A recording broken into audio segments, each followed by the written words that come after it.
Hi, this is Simon Chan, and welcome to my network marketing training. Members of my coaching mastermind groups can ask me questions on a weekly basis.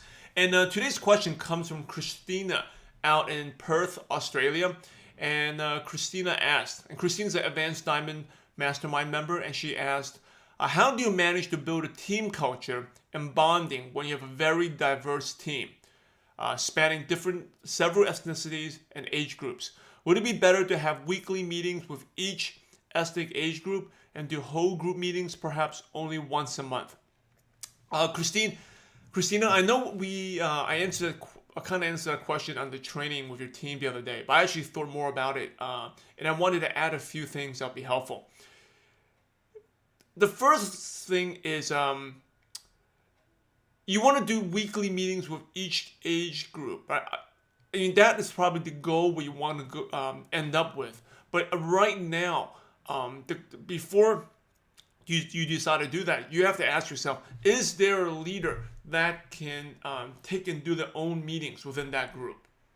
Okay, so what I mean by that is, because you don't have the time to do, like, say you have 5 different groups, you don't have the time to do 5 different weekly meetings, right? It also, if the groups are small, you won't, even though there's different ethnicities, different cultures, if it's small, you lack the synergy and the dynamics, the excitement of when it's a big group, right? Especially if new members come in, it's better for them to see a bigger group, even though it's different ethnicities and different cultures, better than a smaller group, especially if you don't have a leader there. Now, if you have just say a leader of 10 people, there's like a silver director, it's a leader that can do their own thing, and your goal is to groom them to do their own thing, then that's something, then I would highly encourage that. But if you don't have a leader that can step up and do that, I would not do it. I'll have those groups to go to the bigger group meetings until the leader emerges, and then you can. And the fact that you're asking this question tells me that you don't really have that leader yet. Because if the leader did exist, the leader will naturally start meeting by himself. For example, when I first started, I was plugging my team to the big weekly meetings. And then it got to the point that I saw the vision, I want to be the leader, I want to lead just my downlines. So I actually did a weekly team call. I mean, our big team calls on Saturdays, and I just took the initiative. I started doing my own calls on Tuesday night, right? And it's the same thing that happened to me in Malaysia, same thing happened to me in the Philippines. Like, we used to have a big team. Then once the leaders developed, and like a lot of leaders are the director types, they want to do their own thing, own system, they take a lot of pride in their downlines. They'll naturally branch off and they want to do their own thing. Some of them may want to go entirely separately, but normally the transition is they will do their own little weekly meeting, but still do a bigger meeting.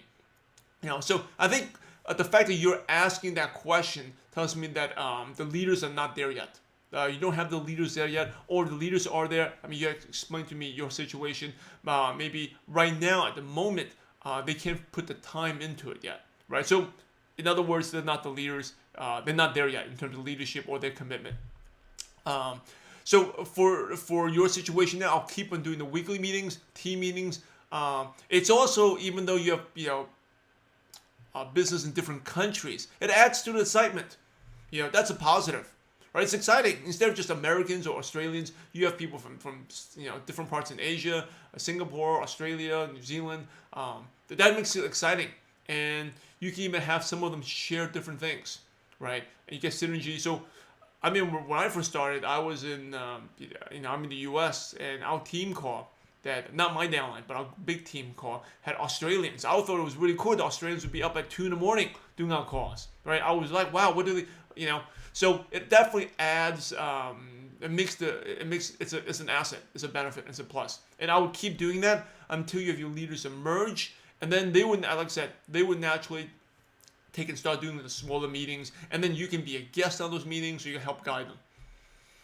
All right. I hope that helps, Christina. I just thought about it after we talked, and for those out there other people out there watching, this is more like a leadership thing. As your team grows to a certain point, you have to accept that some leaders will branch off and do their own thing, right? If you're and just say you have a down like 10, 20 people come their own team names, they want to do their own trainings, and if you have a downline leader that does that, that's a good thing, as long as they perform.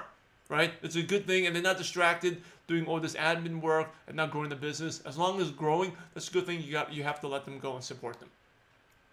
And if you're a new distributor watching this, that's your goal, to build up until you have your own group.